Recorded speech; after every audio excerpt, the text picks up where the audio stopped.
It's the squad what won it.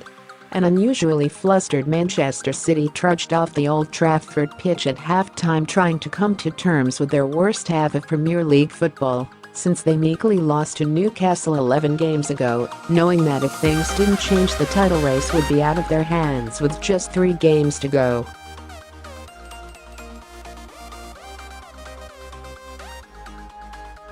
Things got worse for Pep Guardiola's side when, already without Kevin De Bruyne, they saw Fernandinho go off injured 5 minutes into the second half.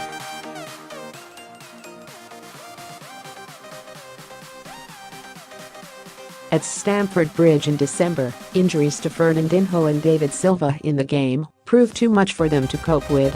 In the Carabao Cup final against the same opponents, injuries to Aymeric Laporte and Fernandinho saw them goalless in 120 minutes.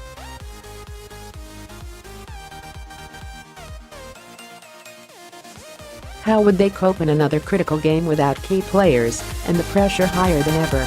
Brilliantly, it turned out.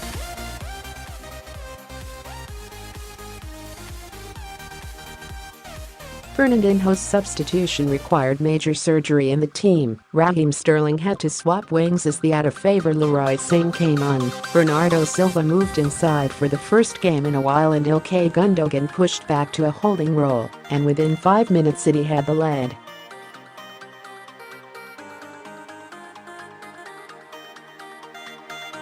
Gundogan started the move. Bernardo drifted out to the space that Sterling had vacated when he moved inside, and then drove on and beat David de Gea at his near post.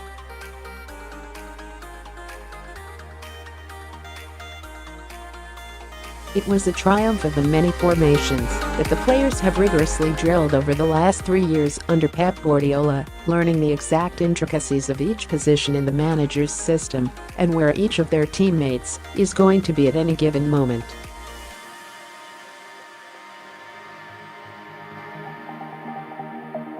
These players have gotten better and better as a result, and after some dominant performance in recent derbies it seemed fitting that this sealed a first double for Guardiola over his nearest rivals.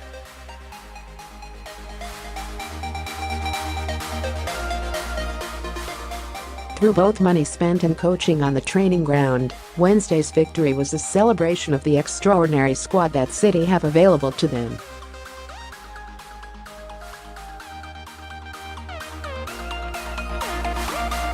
It has been the critical advantage they hold over every team in England and most in world football.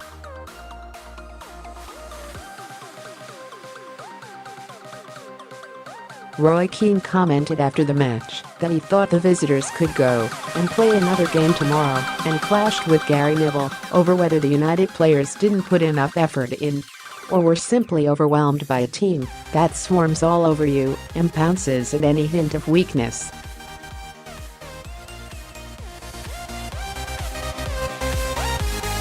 City could be without De Bruyne and Fernandinho for their remaining 3 Premier League games, but the sheer strength of this remarkable group should ensure there is no drop in quality.